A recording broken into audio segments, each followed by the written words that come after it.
Y allí Ananías después sigue la historia y dice que Ananías fue, le puso sus manos y Saulo fue sano. Amén. Esta es una historia también muy conocida, que hay dos personajes en esta historia, dos personajes principales.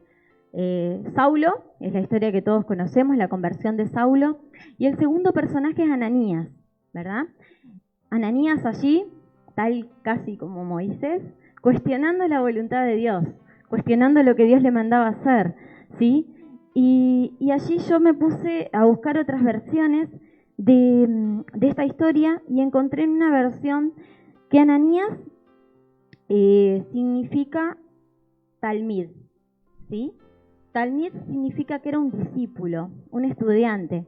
Yo quizás en mi razonamiento natural siempre vi como Ananías como que era un gran sacerdote, como que era, no sé, una persona con mucho conocimiento de las cosas de Dios y con mucha autoridad quizás, ¿no?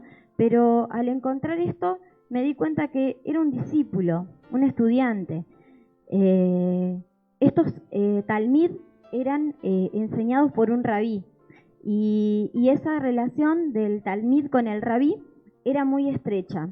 El talmid no solamente aprendía de los hechos y los procesos de razonamiento, ni cómo llevar a cabo las prácticas religiosas de su rabí, sino que también consideraba al rabí como un ejemplo a seguir, ¿sí? Eso es lo que yo encontré como definición de talmid. O sea que este era un discípulo, era como vos y como yo, era un aprendiz, aprendiendo de las cosas de Dios. Y acá me cierra un poco más de por qué, quizás me imagino un poco más por qué Ananías le dice al Señor.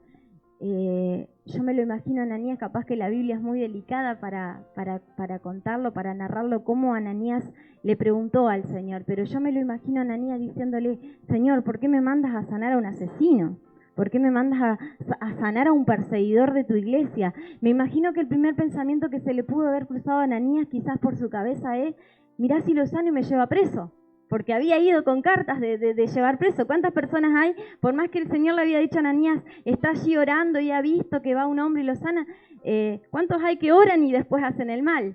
¿Cuántos hay quizás personas que uno los ve acá dentro de una iglesia y después fuera hacen otra cosa? Entonces, imagino que a Ananías el primer pensamiento que se le pasó por su cabeza habrá sido ese, mirá si yo lo sano y después agarro las cartas y me lleva preso, ¿sí? Porque es cualquier persona naturalmente piensa eso, ¿verdad? De por qué tiene que ir a sanar a alguien que es un perseguidor. Y quizás hoy en día no tenemos perseguidores como fue Saulo de Tarso para la iglesia, pero sí sabemos que hay muchas personas que necesitan que le hablemos del Señor. Allí afuera hay muchas personas perdidas también. Quizás no como Saulo, quizás no eran unos asesinos ni perseguidores de la iglesia, pero sí son personas que están perdidas, sí son personas que no conocen la verdad. Y que tu respuesta y la mía cuando el Señor nos mande allí a hablar a esas personas, que no sea por qué tengo que ir yo, que no sea si está en una cárcel por algo fue, que no sea la respuesta de nuestra boca de decirle al Señor quizá si está enfermo se lo merece por todo el mal que hizo, sino que no tengamos esas excusas, porque el Señor te está dando algo para hacer y no nos queda otra que ser obedientes al Señor. Un día tú y yo también estuvimos perdidos ahí afuera y vino alguien que nos habló, vino alguien que nos trajo la palabra y yo no llegué siendo santa y creo que ninguno de nosotros de los que estamos aquí llegamos siendo santos. No llegamos por nuestro limpio camino ni por nuestro recto camino, llegamos con un pecado y pecado ante los ojos de Dios es todo. Es ser un perseguidor, es ser un blasfemo, es ser un mentiroso, todo es pecado. Entonces, ¿por qué no podemos ir a hablar a una cárcel? ¿Por qué no podemos ir a hablar a un hospital?